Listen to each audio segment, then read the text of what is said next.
Founded in 2014, the Extraordinary Achievers' vision is to empower others to be the best version of themselves. The show is hosted by Chief Lady Waynette Peters, a multi-entrepreneur, empowerment speaker, confidence mentor, positive lifestyle coach, humanitarian ambassador, and a TV host. Lady Waynette is a holder of over 35 international awards for her humanitarian, philanthropic, and international empowerment contributions and holds 2 chieftaincy titles. Welcome to the Extraordinary Achievers Show.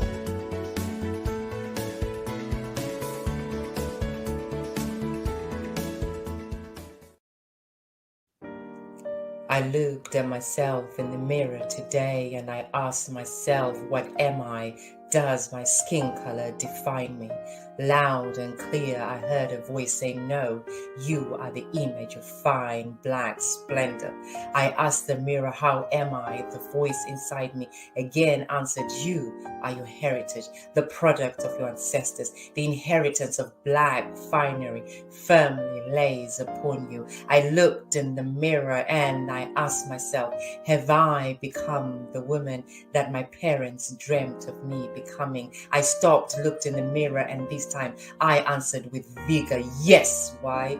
Because I teach and pray for my children the same way my parents did for me. My mother and my father, their morals and values lay installed deeply rooted within me, for I remain the sound of victory.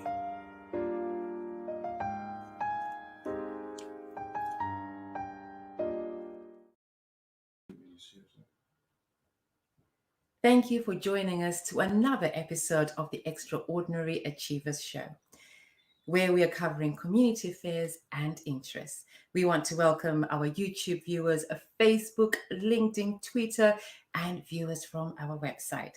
We once again take this opportunity to thank the various admins of the several Facebook pages we air live on, especially to you that has shared this program or about to share the program. We also take this opportunity to thank our head of media today, Prince Jordan and Aideen, and our media director, King Darren, our quality check officer, Heather, our admin team, Melissa, Vicky, and Princess K. And we'd also like to thank our graphics team, Anna and Zhao. For every share that has been made on social media and all our virtual communication tools, I am grateful. To all our viewers, once again, thank you for joining us. We truly appreciate your time. We encourage you to follow us on all our social media pages and platforms. Once again, if you've just joined us onto the Extraordinary Achievers Show, welcome. And now we would like to look into what are we talking about today. Like many ideals of most ethnic groups in the Western world, Black families' values reflect many goals and principles. That is indeed according to geographic location, cultural and educational backgrounds, and prevailing economic background. Today, we are joined by some amazing, remarkable guests as we explore ethnic roots, morals, and values. So let's welcome our guests onto the screen and to say good evening and to thank them for joining us today. Mr. Nathaniel Peat, the multi-award-winning entrepreneur, a Patron EY Foundation international speaker, and the CEO of the Safety Box. We would like to say good evening to you. Good evening, and it's such an honor to actually be with you again. I haven't seen you in such a long time, but fantastic to actually be on this Extraordinary Achievers tonight. And thank you so much for such a warm welcome. I prefer really people just to know me as Nathaniel. So it doesn't matter. It doesn't matter about the achievements or anything. It's really just about doing a purposeful mission for the love of it, as opposed to accolades and awards. But thank you so much for having me on your show this evening. Thank you very much. And we are absolutely excited to have you on the show, and thank you. We will be back with you shortly, Nathaniel, as we welcome our other guests in the studio with us today. Lady would like to say good evening and welcome onto the Extraordinary Achievers. Lady Yard, Indeed. a Thank you. serial entrepreneur, an author, a keynote speaker, success coach, and mentor, and a futurist. We welcome you on the Extraordinary Achievers Show. Much appreciated. Much appreciated. Once again, thank you kindly for your for gracing us with your presence and your wonderful show. Again, very, very pleased to be here. Thank you. Thank you. And we will be back with you shortly. And thank you for taking time out too out of your busy schedule. We'll be back with you shortly. Thank you. We now would like to welcome Bishop Dr. Audie Cummings, the head of the Bureau of Commercial and Corporate Affairs at SOAD, State of African Diaspora. Bishop, good evening. Lady Winnet, this is an absolute pleasure. Thank you for having me on your show and the great, awesome things that you're achieving in the ways of excellence. So good, and it's a privilege to be here. And thank you again. Thank you very much. And thank you also for taking time out of your busy schedule to being with us today. Thank you. We would now like to acknowledge some of our viewers at home, and we're going to read our comments as per usual and welcome them in. If you've just joined us for the first time, we appreciate you and welcome. Melissa, good evening, and good evening to you. Louisa, good evening all, she says, and good evening to you. Sophia, good evening to you too. Bangi, good evening, and thank you. Vicky, good evening, and she says good evening to all our guests, and thank you for all the work that you do, and we thank you for all the compliments. We would like to welcome you on the Extraordinary Achievers Show. Adepeju, thank you. And Adepeju says, welcome to all our guests. And thank you for joining us again. Kelsey says, hello and hello to you too. And thank you for joining us. Podcaster Noma says, good evening all. Looking forward to all the guests. And thank you for tuning in and supporting. Aramarum Anthony, the composer, says, brilliant as usual. Brilliantastic. His new word, and we love it. Pastor Liz, good evening to you, and may God bless you too. If you've just joined us onto Extraordinary Achievers, we like participation. We enjoy hearing from you. It is our show, all of us. So we welcome your comments to our panel, and from wherever you are, Facebook, LinkedIn, Twitter, YouTube, Meetup, or on our website. We welcome you and we thank you for joining us. Please do continue to comment as you go. And Princess Peace, my darling Tweenie, you're watching from work, and good evening to you, and thank you for joining us. We are now going to go to our first guest speaker today that's going to be asking our first question, and we are going to introduce him fully. Nathaniel Peat is a multi-award-winning entrepreneur, international speaker, including TEDx, business coach, engineer, pilot, and a man of many talents and achievements. He is listed on the 2017 Black Power List, 2018 and 17 EM Power Financial Times list, and 2016 saw an entry onto the Financial Times Upstanding 100 BME executive list. Nathaniel is a co-founder of Genesis Solar, which provides innovative renewable energy products in Africa. He also founded the Safety Box, a company whose training and development programs assist with reducing youth violence and help young people develop important skills such as leadership, communication, and conflict resolution. In 2015, Peat was the only UK entrepreneur selected by Virgin Unite to attend a week-long leadership gathering on Necker Island with Sir Richard Branson. Nat is an honorary fellow of Brunel University. His work has featured in publications such as Forbes and Huffington Post. Nat was also a former trustee and co-founder of EY Foundation since 2014 and acts as a patron to the charity. 2020, he was elected as the Global Jamaica Diaspora Council board member for South UK, a consultative advisor to the Ministry of Foreign Affairs and Foreign Trade. In 2021, Nathaniel was elected to become the chairman of Brunel Business School and became an advisory board to Lloyd's Banking Group. Despite his many achievements, his most compelling trait being his dedication to helping young people rise and make a positive difference in their own lives as well as in the lives of others in their community. And today, Nathaniel Peat joins us on the Extraordinary Achievers. Nathaniel Peat, thank you so much. And it's so amazing just to see how you've just been achieving so much and changing the world. Thank you. Nathaniel, we're going to ask you the question, have we lost our ethnic moral compass and values? Well, the thing is, there has been a lot of changes that have happened over many years of successive oppression that has existed in the United Kingdom. And you see where you have had many generations which have been disconnected from their roots and from their heritage.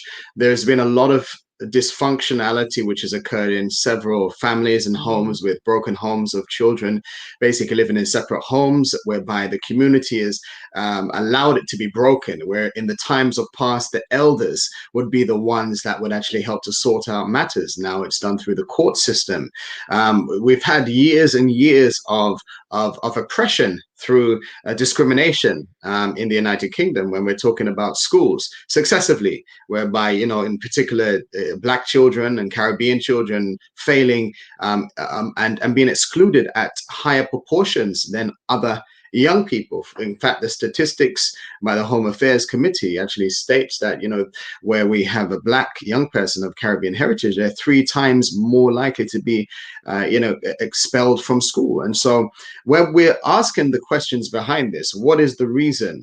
There has to be something which is happening in the home, where the community is not really, you know, banding together, either through the spiritual, the moral churches or synagogues, or wherever they're attending their worship, the mosques, whereby that ability of the culture then to actually pour into those young people, where we have these types of broken homes, and where we have young people which are not identifying with the elders within the community. There is indeed a cultural shift, and there is indeed a cultural breakdown, really, in terms of how things were done, and that has had a profound impact in terms of values, in terms of morals, in terms of integrity, in terms of how we function as a group of people.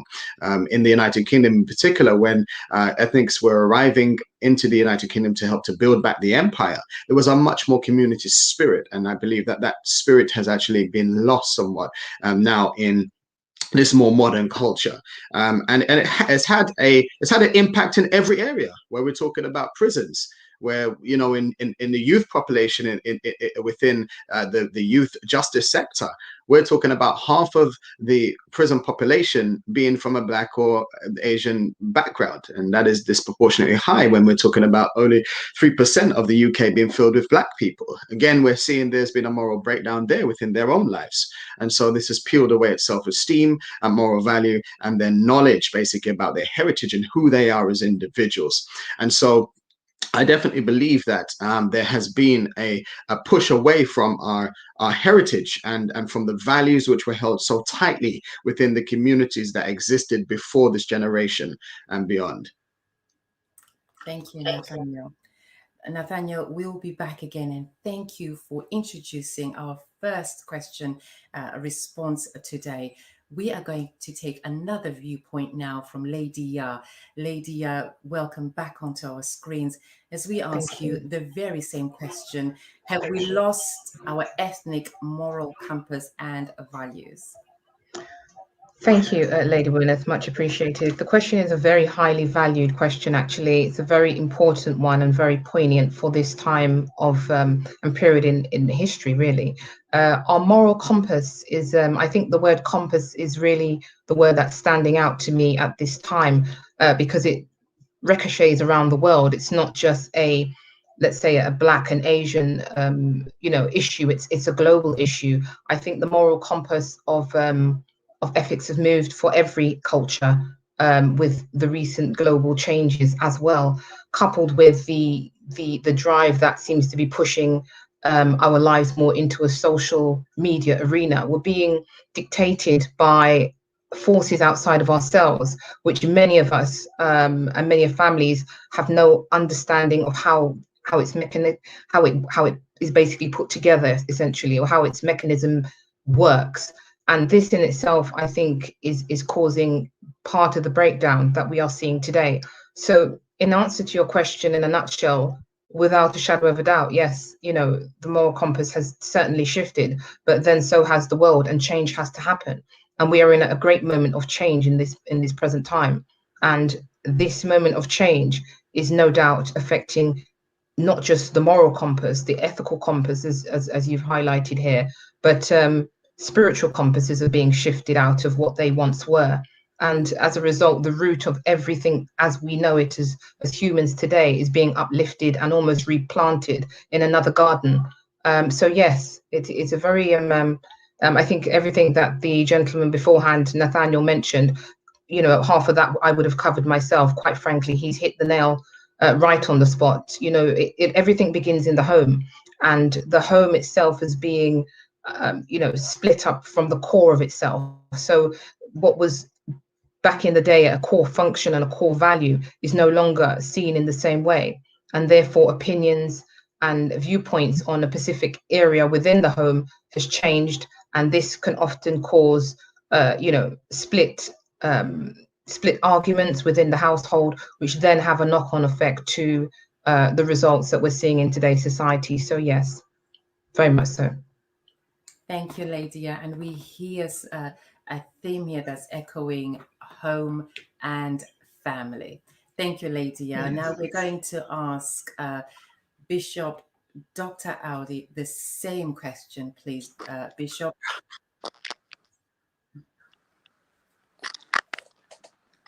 Let's take a couple of comments from our viewers at home. Let's just have those come on the screen. Dave, good evening to you. Greetings and welcome onto the Extraordinary Achievers show today. Mutoko Sampson, our guest for last week, amazing, vibrant guest. We loved having you on the show, and thank you for joining us today. And Toko says, thank you for your kind invitation to your shows that are as amazing as you are, and you're super amazing. Thank you so very much. Rotimi Professor, good evening, Professor Rotimi, who was also a guest on this show. We would like to say thank you for joining us today and good evening to you. And Professor Rotimi says, a well-chosen contemporary topic, and we thank you for that. J2E says, hi, Nathaniel, lovely to see you on this platform, as we are excited to have him on this platform. Monty, our martial arts expert, says there is no main focus that embeds the Black culture, so the European culture has seeped in. I'm sure one of our guests will be able to comment on that one. Monty. Dr. Vita, another guest that was before on the Extraordinary Achievers show. Doctor, thank you and hello, and thank you for tuning in from Dallas, Texas. And she says, I love your show and we love you, Doctor. Thank you. If you just joined us, welcome onto the Extraordinary Achievers show. We are going to be welcoming Bishop Dr. Audie Cummings back on our screens as we ask him this question.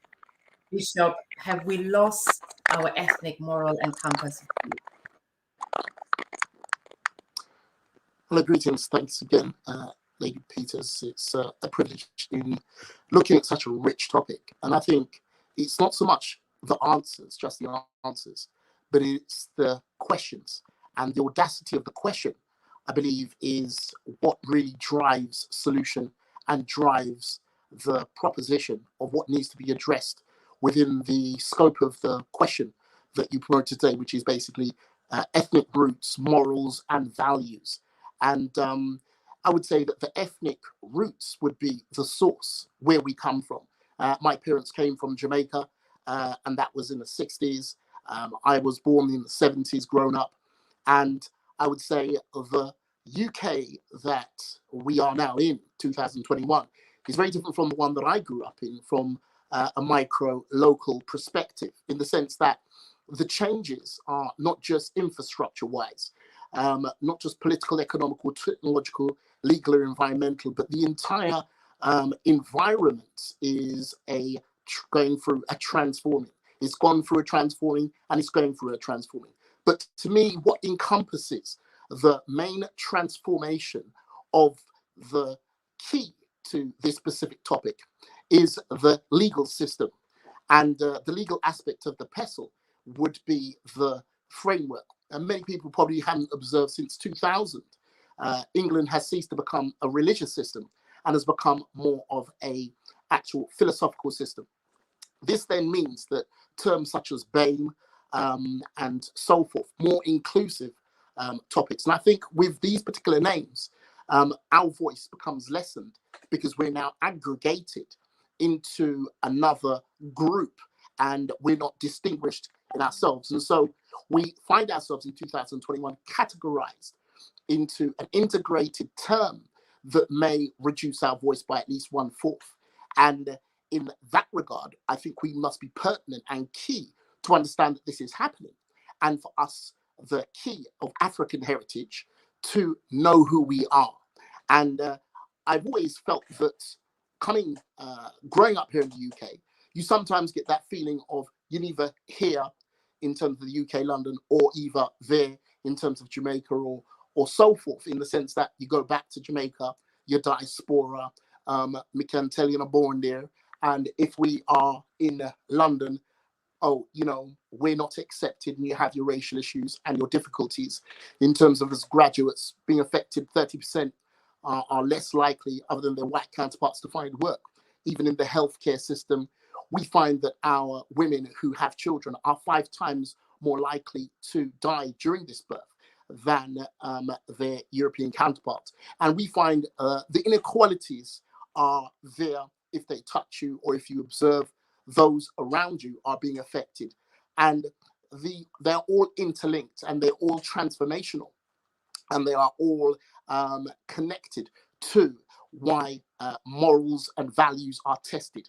Because when we look at roots, we look at ethnicity, we look at morals and we look at values. These are intrinsic. And though they come extrinsic in terms of our culture, in terms of the food that we eat, the places that we go, the identity expressed from the intrinsic ethnicity and roots and morals and values, they are being tested now in 2021 more than they ever have been because of the complexity, the transformation. And then within all of that, you are to identify, know who you are, and hold firm during the difficulties and changes and transformations to become something of what your show is entitled, excellence. Thank you, Bishop. Thank you, Bishop. And we are certain that our viewers, as they are at home or at work, are listening in and tuning in, and we welcome some of their comments. Bishop, we will be back with you shortly as we acknowledge a few more comments as they come up on our screen. We have some comments. Amonti says, what we would call immoral is now being made moral, and we have to accept it. Mtoko says, a very timely and relevant topic, especially this time when the Black family is systematically being attacked and great efforts made redundant. Adioba, TJ, thank you for joining us and welcome back on the Extraordinary Achievers Show. And Adioba says, this country of today is simply not a place to bring up children, period. It takes a strong mother or father or both to achieve this great feat. This cuts across all boards and not just an ethnic problem. I've seen a Polish man throw a fit in a park, warning his son that they're going back to Poland. The roof of the house is basically on fire. Once we're at that topic, we are going to, on the statements that TJ has just made, we are going to ask Nathaniel to comment on that topic for us, please, that is raised by Adioba. Is a country gone to put? Can we not raise our children in this country? And so, this is something which we really need to actually kind of really unpick and discover. I mean, when we're talking about the second, the third, and the fourth generation diaspora, and the word diaspora simply is a Latin word for those who are dispersed. All right, for those that are unfamiliar with that term, if there's young people, and so second and third and fourth generation deeply have a disconnect. When we're talking about the early migration, let's say from the Caribbean islands in the 1940s and the 1970s. When we look and fast forward to now, there has been a complete breakdown in terms of identity. And this is what's missing with our young people, is identity. Because if they are born in the United Kingdom, but let's say their family comes from Jamaica or Trinidad or St. Lucia or Nigeria or Kenya or South Africa or Zambia or wherever it may be, when they're in England, they will identify directly with the country of their parents. But then when they go to those islands, for example, in Jamaica, they'll be called English, or they go to Nigeria, they'll be called English. And so where is their place then in the United Kingdom? Because the racial oppression which exists within the systemic racism that has existed within institutions here in the United Kingdom for a long time, which is further compounded by things like the Brexit and the Windrush scandal, which covers across every sector, in fact, from education to the criminal justice space to the arts and culture to the business space, whereby there has been discrimination at every single level, where things are stacked up so heavily against people of color and from other ethnic groups. I believe that families now have to really teach far beyond just the food and the music, because they can connect with the food and the music, but then can they tell you the history? Can they tell you the culture? Can they tell you the past? And like there was a great man by the name of Marcus Messiah Garvey who said, a people without a knowledge of their past, number one, their history, their origin, and their culture is like a tree without roots. And so this is where families now, and I'm going to pack it with a solution, where families can actually start to teach them about the heritage. That families can start to teach them about the heroes of the past, so that we are not trusting and relying upon a school system, in fact, that is actually just programming our children based off of the slave trade. But now I'm speaking only as a black man, because this is my experience, and I'm sharing my perspective as a black person in the United Kingdom.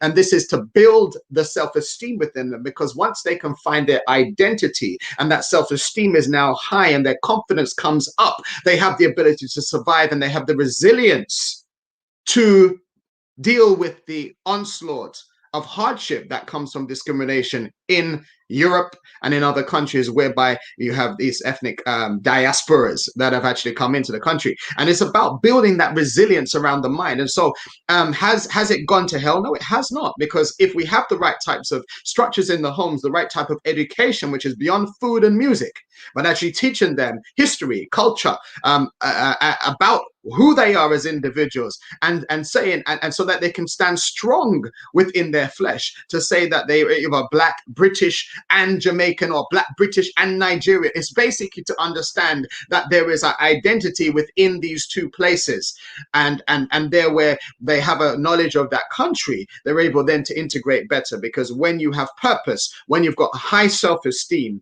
you have much more resilience and self-worth in order to manage the onslaughts of discrimination, and you're able to get over many of the hurdles and the significant barriers that they face getting into the work market, jobs, and also education. Thank you, Nathaniel. TJ, we hope that also addressed the points that you raised. Nathaniel, thank you so much for that. We also have a comment that comes from Mutoko, and Mutoko says, Adioba, TJ, you are right. It is really scary to raise children here in this country. We are going to address a comment from Anthony Aramarum, composer, and he says, interesting Western ideologies of African can be what, in many ways, why are we African folks always put into so many biased boxes on forms? It is worth processing in detail today. I recall so many boxes to describe Westerners on application forms. Very interesting. And I thank you for that. We are going to, whilst we're addressing Anthony's comment, and we'll be back with you George, on your comment that you share with us. What we're addressing that, Lady Yeah, we're going to bring you onto our screens, and we are going to ask you to address the comment that Aramarum has posed to us. And we also ask you this question: have we adapted to the Western society so much that we have lost our own identity? Thank you, and thank you again, Lady Winner, for both my presence here and the question. A very, very another key and powerful question, if I may add. Essentially, yes, I do believe we have lost our identity, having been in the West. However, trying to look at it from a balanced point of view, there is much to have that we've benefited from as both a community and as various countries from within the African diaspora and the Caribbean diaspora collectively. There is so much we have benefited from having come to the West. And if we remember how we came to the West and why our parents came to the West, it was largely due to the fact at the time that they felt the need to migrate to find a better grain or better opportunities for the household. The plan ultimately was never to stay in the West, and that might be the mistake that we've, as a community, have actually made to the detriment of the younger generation, who are now the seeds of the previous generation's decisions.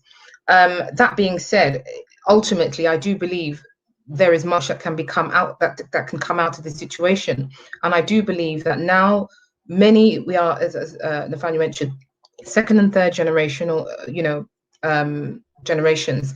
We now have the opportunity and the responsibility to make what I call the return journey, to reinvest back into where we came from, whether it be in the Caribbean or Africa, or both, preferably, and to make that, that 360, that return journey. We have the knowledge of the West. The West ultimately was never designed for us. It never will be, in my not in my observation. It will never. It's not a place ultimately healthy for Black families, which is why there is so much issues. Let's put it that way, mildly. Things such as empowering the community is not something that should stop wherever you are in the world. So there is much that we can do to repair some of the damage, but ultimately, I think even holidays back home at an earlier stage of children's lives would have really helped. I started doing cultural exchange holidays from about 8 years old. I was fortunate to have such 8-week to 12-week holidays at a time on cultural exchanges. So I went to about 4 countries by the time I was 12, and they were all Black countries, Caribbean and African countries. And essentially these kind of building blocks helped me to stay grounded and helped, me to also build up the backbone, which is needed today. So I had a lot of the impactive solutions already packed into me from a very young age. And I find that today, this is an absent shelf in a lot of young people's lives, coupled with the fact that the parents themselves are dysfunctional in many respects, whether it be educational, psychological, spiritual, or emotional. And if you don't have those elements in check, they also have a factor to play. It's not just about being in the West, but that does play a large part to where we are as a people today. And also the fact that much of the best of Africans and the Caribbean's talent is also out of Africa and the Caribbean. So it's about moving that energy back to bring back some level of balance, I think. But ultimately, yes, we've gone adrift slightly, I would say. Thank you, Lydia, and very well put and to the point. We thank you for that input. We are now going to address some more of your comments, and we thank you for joining us on the Extraordinary Achievers Show today, for your comments, for sharing this program, and for participating, as much as we thank our guests that have taken time out to join us. George Meyer says, sounds very true. There's a big difference between how children are raised in the UK and how they are raised in the Caribbean or in Africa. And Colin Mitchell, good evening to you too, says Mr. Nathaniel Peat has hit the factor issue on the head to resolve is a massive upward challenge. J2E says, the truth is, it's difficult to raise your children anywhere in the world, as Nathaniel says.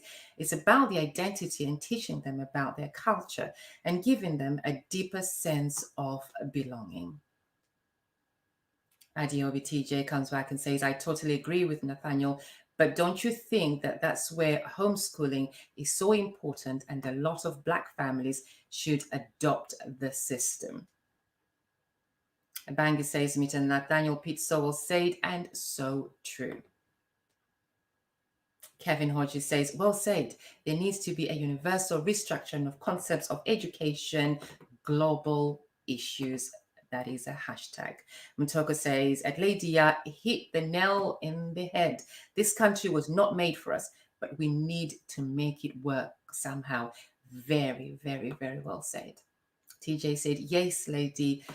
Yeah, that is one way to change things. They have to get early to visit countries. They have to get out early to visit countries that they're totally of Black origin. It works wonders at an early age. So TJ is agreeing to saying that we should let our children interact with other cultures as much as we can. And Bangi says, Lady, yeah, so true. We've lost our identity. It seems as if something important has disappeared and nothing has replaced it.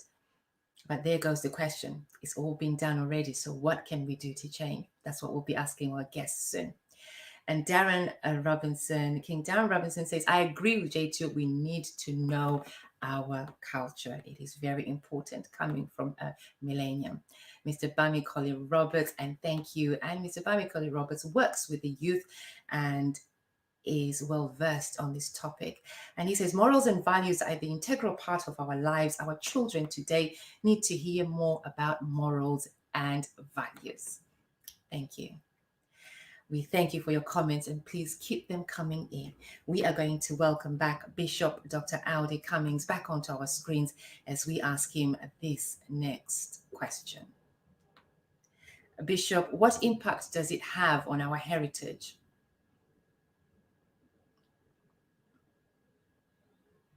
As we see things now and as things are, what impact does it have on our heritage? Absolutely. Thank you.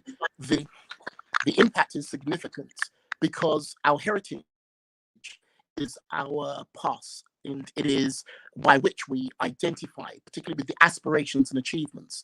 In terms of the impact on our heritage, it, in some instances, is that our people don't know the aspirations and achievements that Black people, we have achieved. And because many times, unfortunately, we're relying on the educational system, which we should do, because of course my parents would have been raised and educated in Jamaica, and they would have naturally received their Caribbean history and would have seen bank managers that were Black, and also nurses, people, governments, all different people in society would have been Black, and effectively coming over to England, it would be the reverse, because of course the dominant culture would be the Caucasian, and they would occupy these places. So the importance of Black history becomes, I believe, even more emphasized out of your predominantly Black African heritage environment, so that the child develops esteem and can identify and develop love within themselves and esteem.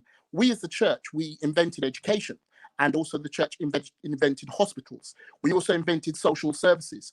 And so a lot of people don't realize, though we are now a philosophical system and the church attendances are dropping, what's happening is that people aren't where they used to educate. They would receive all of these inputs within the church. This would be an actual group support network. This would be education concerning what's happening around you by playing a role voluntarily, because of all of the fruits of the Spirit and the characteristics and the community effect of preservation within the environment. So this extraction, this lessening of the importance, then places people into a system that doesn't have the heart, but it has the mind. So when you have caring, particularly services where people have the mind, but not having the heart, then we are looking at a different society. And so the heart and minds of the people must be aligned, focused, and ultimately committed towards understanding that excellence goes beyond the mind into the heart and dedication of belief. And when it comes to education, if we are not motivated, we will less likely to become educated. And so the motivation comes from our history, which then impacts us as individuals and enables us to be cohesive with other individuals that look like us, creating an environment, a reverberation, a camaraderie to be able to believe, though you are challenged, but knowing others that are able to rise to the challenge enables you to still have an extrinsic as well as intrinsic determination that we shall overcome in Jesus' name. And I just really hope that the key fundamental is that in the church, we have the heart, people serving with our heart, but we need to serve with our minds as well as our heart, but the heart is first. Thank you, Bishop. And Bishop, can the old-fashioned discipline in the future generation ever be restored? Can it? I believe if I rebrand what you said as old-fashioned, I'd like to rebrand it as the original discipline. I believe that the original discipline was never subjected to a fashion.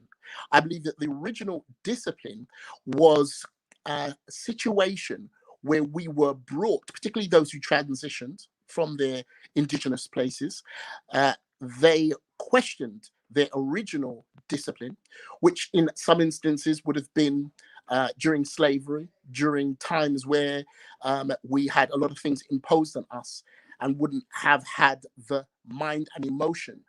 And many people basically criticize certain things. But I think under the circumstances, proportionate to whatever we have done with the right heart and the right mind, I believe retrospectively, with a positive about what we used to originally do, can certainly be the rites of passage in raising our children to be champions and the leaders that they so can be. We must now give without thinking about return, because we've all received. And if we could all have that giving of an example, that giving of support, where I had a barber shop in Tottenham and I was an award-winning barber. I trained up many other barbers that travel the globe that are very successful. And I believe in that instance, I've proved that in a place like Tottenham, where there were the riots and people would attend my shop, such as Mark Duggan, who had the unfortunate circumstance, but I tried to tap them when they were in the chair to be able to understand that what the mind can conceive by the grace of God, it can achieve. And even if some fall by the wayside, I believe that there are so many, Bola Ranson, Chris Foster, MK, all of these are business owners, black young men, in their 40s and 30s that were trained under me as teenagers. And I came across like a lone voice.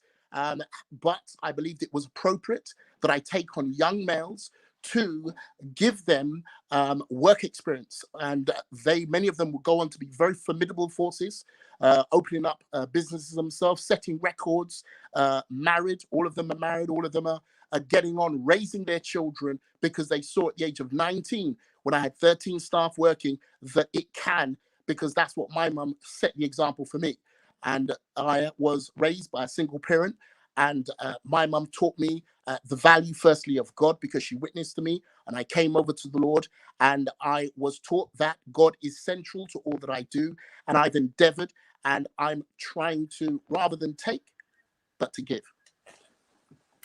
Thank you, Bishop. And we are now going to thank our guests again that are joining us from home, from work, from wherever you are watching us, from Facebook, YouTube, Twitter, LinkedIn, our website, whichever one of our platforms you're watching us from, and from the shared platforms too. We thank you for joining us. And we would like to urge you to please like, follow, and subscribe to our channels.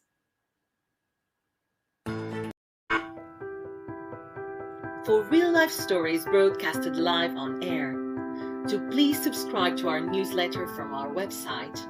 We will be honored if you could please like and follow our Facebook pages. Stay in touch and tune in by subscribing to our YouTube channel. Thank you for following us on our Instagram, Twitter, LinkedIn, Tumblr, and TikTok. We are live every Wednesday at 8 p.m. GMT. Please do share with others. Thank you for following us, liking us, sharing, commenting, and participating on today's topic. We are now going to address some of those comments that have come in whilst our guests have been sharing some wisdom of experience with us. Adepeju says, I agree with both speakers. It is difficult to raise children in this country.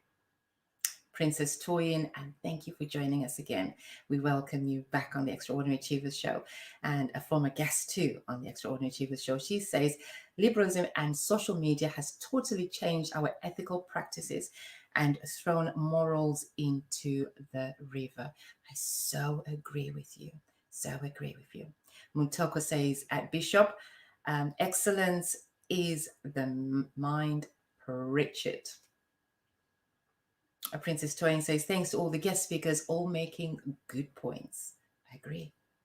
Vangi says, values and morals were the binding pillars of society, and any form of societal development success depends largely on the values and the norms. The composer says, I think we need to get back to our roots to understand our place in Western spaces. I love the idea linked back to self-esteem in knowing personal self-worth. This is a light bulb moment for me. I hope we figure it out sooner than later and reverse all this trauma and drama of generational degradation of the Black race. Vicky says, raise children to be the best that they can be. Thank you. Darren Robinson says, however challenging it may seem, this is a new era in which we need to be able to adapt, but that does not mean we need to change. Interesting. And Tani says, thank you, Bishop, Doctor. The values and morals are abstract and invisible, such respect, love, marriage, taboos, laws, hard work, kindness, and worship. We are going to welcome Mr. Nathaniel Peat back onto our screens as we are going to ask him to address this comment. Nathaniel, Black families are unfortunately at the bottom of the socioeconomic scale within this country, and so it's difficult for our families to homeschool our children. Would you agree with that comment? Having been a dad, experiencing the similar thing of homeschool, it takes some level of sacrifice in order for us to raise our children, and it's ownership that we have to actually have, because schools are not going to teach our children how to sell, how to manage money. They're not going to teach them how to think, how to negotiate, how to face failure. The schools are not going to teach them how to invest money, how to trade, about income tax or savings. They're not going to teach them the principles of success. The schools are not going to teach them how to make an impact with their purpose. It's not going to teach them how to start a business. Schools are not going to teach them the importance of traveling, how to grow food. Schools are not going to teach them how to grow food in the garden, or even how to buy their first home. The schools are not going to teach them how to manage conflict, between parties or families or whatever it may be, with individuals. It's not going to teach them how to handle rejection. Schools are not going to teach them, right, how to love themselves. And so these are critical components that we have to have as parents. And yes, it is going to be hard, but we have to make sacrifices now for what we can become tomorrow. Because if we rely upon a broken system that has the inability to teach our children, because they have the inability to teach our children, because the children do not see role models like Black boys, let's say, in the middle of London, that's taught by a host of white women teachers. And I'm not saying anything wrong about white teachers, but what I'm saying is that they need to see the visibility of Black teachers or Black leaders that are able to teach them, which gives them that aspiration to rise when we're back home in the countries that we belong to. For example, within the diaspora community, if they're from Nigeria, you're going to see a Black banker. You're going to see a Black pilot in Jamaica. America. You're going to see, someone who looks like you in a high position. In the United Kingdom, they don't see that. And so we have to sacrifice who we are now for what we can become tomorrow. We have to aspire to inspire before we expire. There is no excuse to this. We should not have any excuse as parents. We got to offer our children. We have to fight for our children. When you're getting blocked by families or by mothers that are trying to stop their children from going away with their dads on holiday, you have to fight against that. Where the dads are trying to stop the mothers from doing things, we have to fight against that. And we have to sow and invest into our children. This is the time now where we have to do it in more than any other time in society, especially as social media has completely whitewashed our young people, especially where the system of oppression basically has been brought to the forefront, and our children are watching now and they're seeing Black Lives Matters and all these movements. They're beginning to visualize and see it on television where the discrimination exists. The resilience that we have to build in our children is to show them the things that the schools do not teach them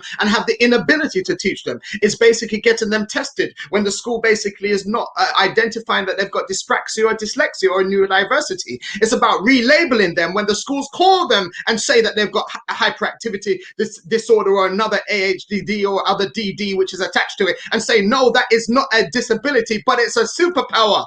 And you get them, and you understand, and when you understand the system, you're able to teach them the right way with neurodiverse techniques that's going to enable them to get first class, because there are individuals that go on to high universities. In fact, what my godson actually has gone on, and he got a scholarship, picked out of primary school to go to any secondary school, fully paid for, fully scholarship. It's about parents understanding that we have a responsibility within our homes to teach them, to read with them every single night, and to show them, no, this is how we're going to start a relationship. This is how to hold a relationship. This is how you're going to basically keep loyalty and integrity. This is how you're going to manage your time. One of the hardest things to break is that arriving late seems to be a black problem. What kind of thing has landed upon our people? But I'm on time. I'm definitely on time on a lot of things which I do.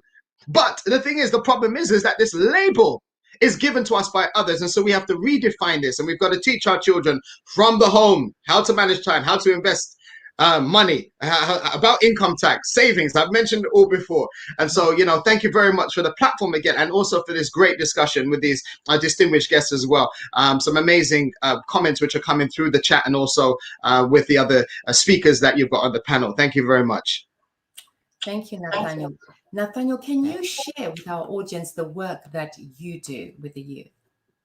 Well, basically, the safety box was born out of the great need to proactively address all the growing concerns of antisocial behavior, violence, and low self-esteem in young people. We've had a measured impact of over 14,500 young people in the UK in diverting them away from crime and violence, and a high retention on people and young offenders, which, when they're coming out of prison, a 67% increase in getting them back into education or employment post-release, as well as working with them in the prison to reduce violence in prisons, particularly working with Black and Asian offenders in helping them to address issues within the prison system, achieving one of the highest rates of violence reduction in the United Kingdom by reducing group violence by 95% in 1 year. We work with schools. We're commissioned directly from the Home Office, from the police, and also from local authorities to actually do intervention work. We're currently rolling out interventions in some London boroughs at the moment, which is Home Office funded, to actually intervene in schools to help them basically get back on track by teaching many of the values which I've already spoken of,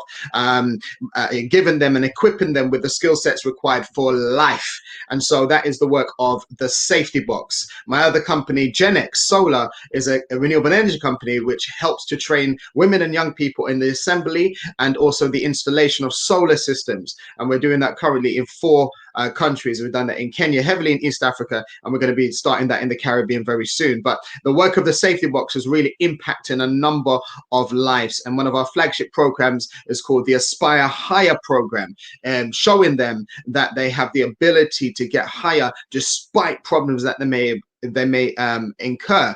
And this is really helping to fight knife crime, helping to fight against the exclusions as well, to keep them in mainstream education. The work is powerful. In fact, I came straight from an intervention working with the youth justice team and some of my staff members just before this, in empowering them also. So please do follow the work of the Safety Box. The website is just www.thesafetybox.org, and it's about the total empowerment of young people, awakening their creative potential, and above all, keeping them safe.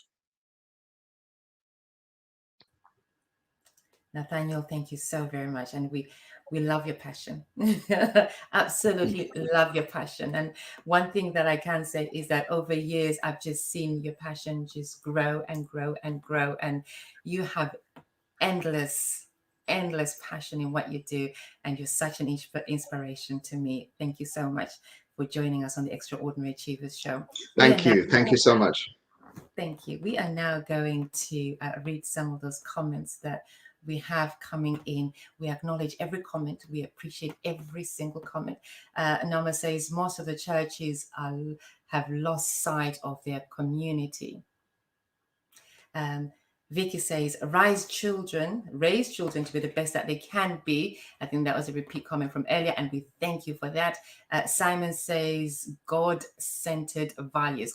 I think when that's addressing to a bishop, doctor, that mentioned that earlier. Tani says, thank you, Bishop, Doctor. The values and morals are abstract and invisible, such respect, love, marriage, taboos, laws, hard work, kindness, and worship. Mattel says, very informative, and thank you for joining us today. Apostle Precious, thank you so much for joining us from Nigeria. An amazing man that you are, doing some amazing things around the world. We thank you for your time and for joining us today, Apostle. And he says, I celebrate you, and we celebrate you too. And Valerie says, Lydia, Bishop Audie, Cummings, and Nathaniel have shown that all this is not lost, and with the effort and a greater contribution and input in our children's lives, we can turn the situation around. I'd like to repeat that, what Valerie just said. She said, we can turn the situation around. We can do something about it. And it starts with us talking about it now. And the next thing that we need to do is work on how we turn things around. A question we're going to be asking Lady Yao, what can we do? We're going to read some more comments. Adepeju says, Mr. Peat, you just echoed what was in my mind. School won't teach our children value of life, especially within the Black community. It's a shame. So it's echoing, we have to teach our children at home, from home.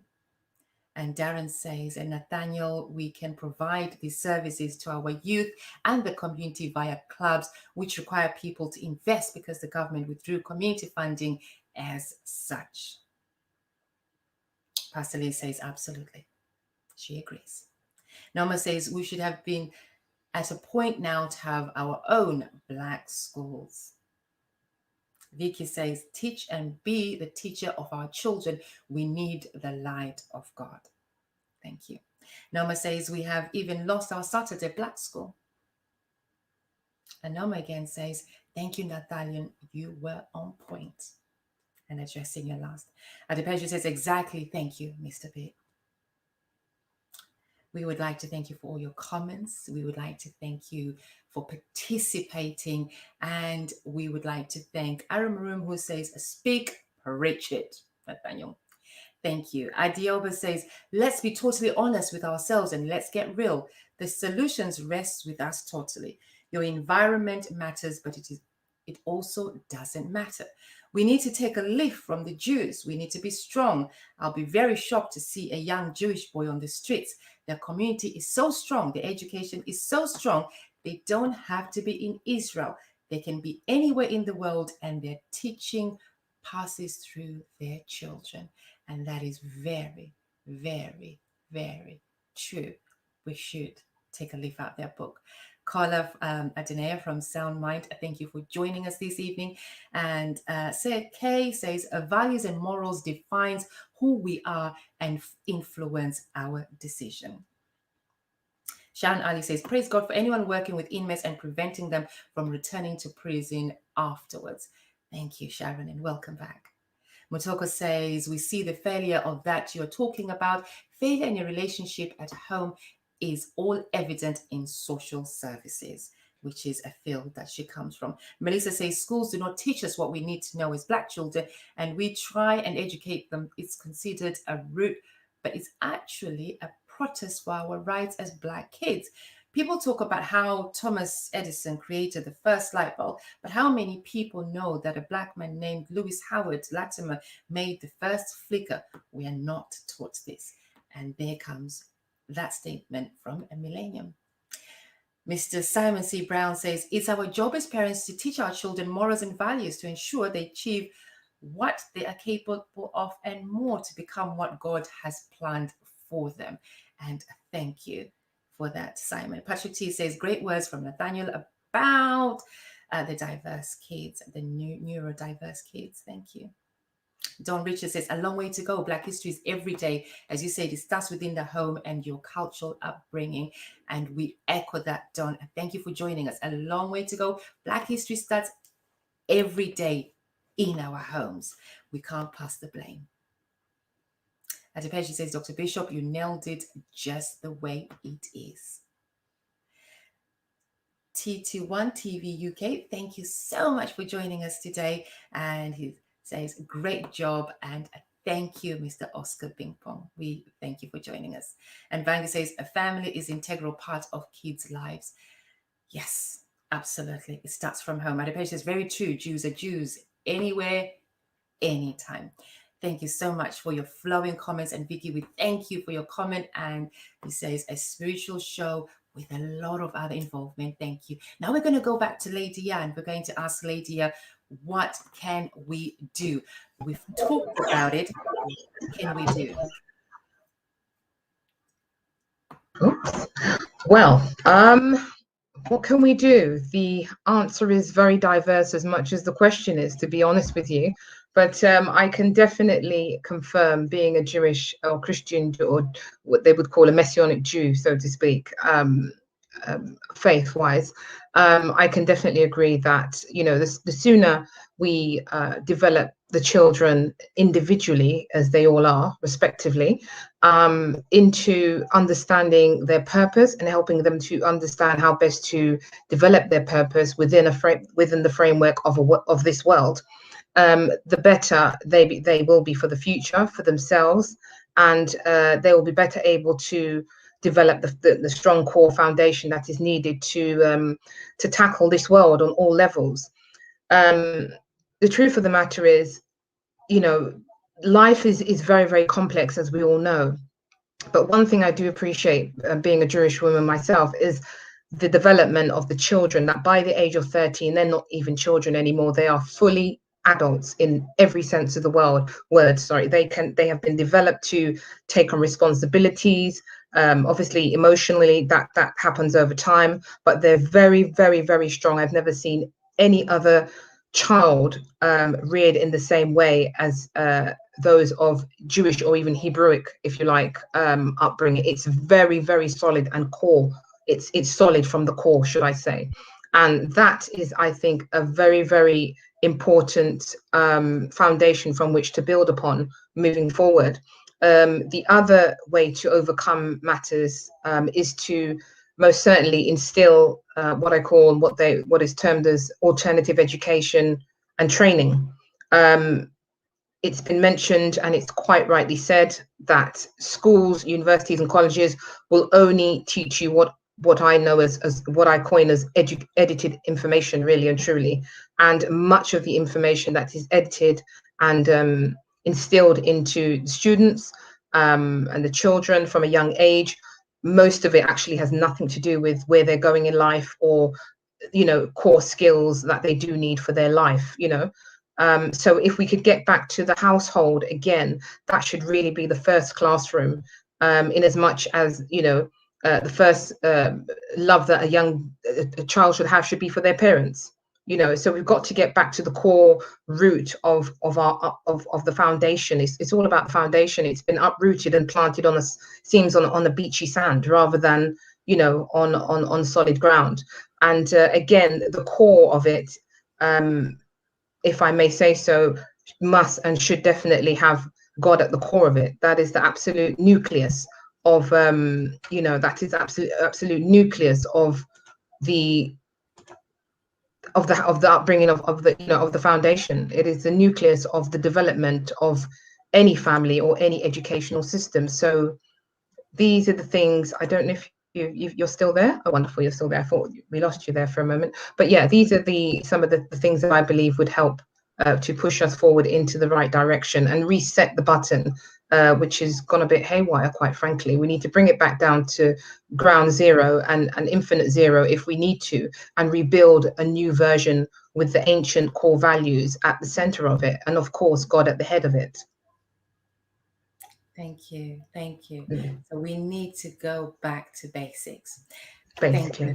Thank you, Lydia. Lydia, can you share with our audience what you do? Goodness, that's a very good question. At the moment, I'm transitioning. My mostly day job, should I say, is supporting CEOs, directors, and business owners all over the world to turn their business from non-profit to profitable enterprises, commercial enterprises, where they can expand their business and grow their marketing network. And, you know, it's everything from marketing to profit and loss for the future.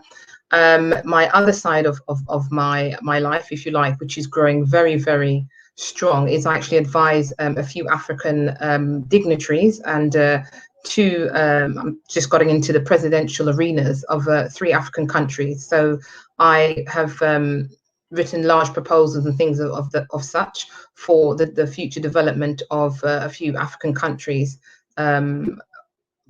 Basically to cover the next 5 to 10 years of the future. So I'm on a few advisory boards into the African diaspora, which is where much of my, let's say, corporate and commercial experience is going into.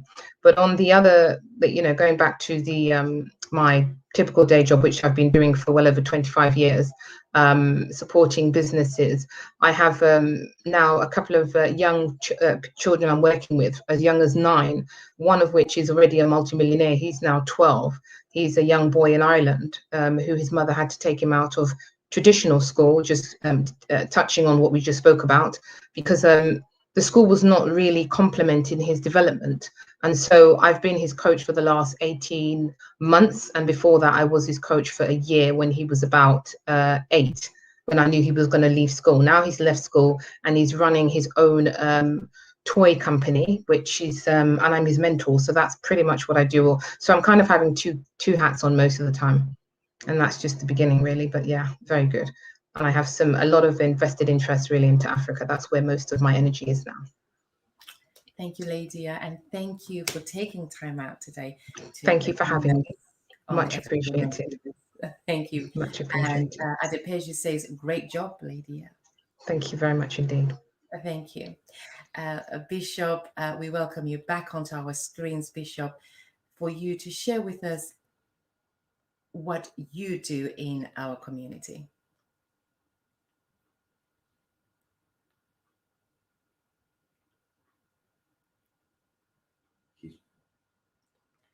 Bishop, you're muted at the moment. Bishop, our church is basically just expanded to King's Cross, and it's looking to launch 18th of July. So we'll be in central London, King's Cross, our assembly, and we also have assembly which has over 400 members down in Pakistan. We have a pastor, and also we have also other ministries that are under our fellowship. But also as a business professional, both me and my wife, we run a management consultancy practice, His Cummings Global Associates, whereby we are basically accredited by the biggest accreditation body in the world for management consultants. And we have a very vast database of over 6,000 people such as us. So pretty much 9 times out of 10, whatever the project is, we're able to solve that project. Also as well, I've selected social workers for over 10 years for the London Borough of Newham, and now also for which at the University of East London, but also now the London Metropolitan University. Also, we're selecting social workers for the borough in terms of, and also deliver lectures in terms of the effects of the legal system which it has on families. So we're able to steer families as a church, as a professional. We're able to steer them through a very difficult system. When people find themselves under interim court orders or in situations such as special custody, we're able to help them to be able to transition from that, Also, I am on the board for the Jamaican task force, and I've been doing that since 2017. Working with them to reduce crime. I've been elevated to the global board, working with Captain Francis and Dr. Logan and various other members. And we also launched and invented an instrument, which is SST, which is the Stop Stabbing, Start Trimming. This, why I was given an award by me and my wife for the contribution over 30 years to the barbering industry, and now using the barbers as a actual crime reduction solution in the community, so that people will trust the barbers, and the barbers are then able to be connected to all of the professionals to help people leaving prison, people truanting, and we've basically innovated that, and we're integrating basically all over. Also, as head of the bureau for the State of African Diaspora, which is my latest appointment, which is my ministry for consumer and corporate affairs. I'm dealing with anything from space to anything from any of the 54 countries within Africa are my remit, where I'm working closely with the Vice Prime Minister and the Prime Minister for SOAD, Lewis Tin. I'm also basically just accepted an appointment as an accreditation body for oil and gas. So I am able to accredit courses within any parts of Africa or the world where they're training and teaching people health and safety in oil and gas. Also, as well, I also am one of the founders for the Appropriate Apps, which is the development of an app company for some 4 years now. And basically, we're able to solve people's solutions through app technology. And we've been doing that for quite a while. And also, I'm also author of Amen to Business, which is a book which was reviewed on the New York Times in November 2018. And many other accolades can't mention now, like 2 times a year, Battle of the Barber, etc. And working tirelessly in the community to be able to save lives one hiccup at a time. Amazing, amazing. And you're certainly an amazing man. We are just going to take just a minute to acknowledge some comments, Bishop, if you bear with us. We have some comments that we're just going to quickly skim through because of time. Motoko says, unfortunately, you cannot even talk about God anymore without offending people. And Sharon says, hi, Sharon. She says, we have a tech survival skills. This is different now. It is how to make decisions, how to divide a situation, how to deal with emotional hijacking, how to explore around them and build ideas. Bangi says, many of us have to make decisions that define who we are and what we believe in. Most often, the choices we face may seem insignificant. The smallest actions can have great impact on our children. We would like to thank you for all your comments, for sharing, and for participating today.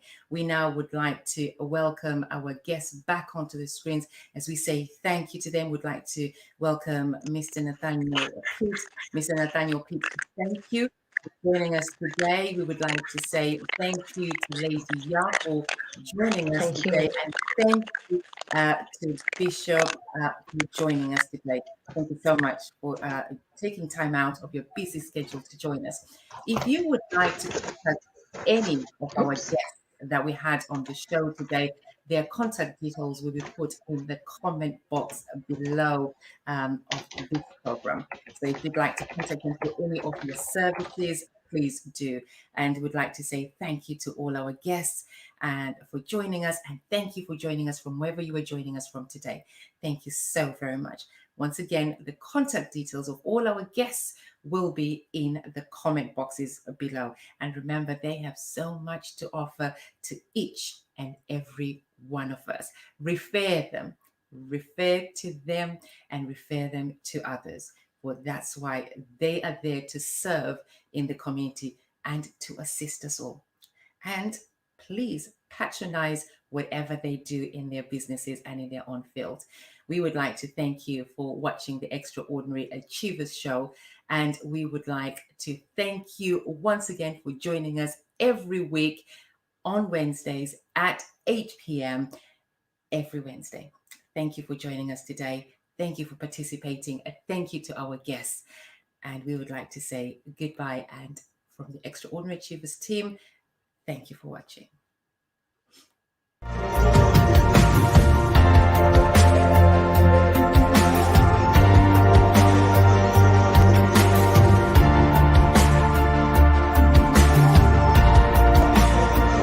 Thank you for watching.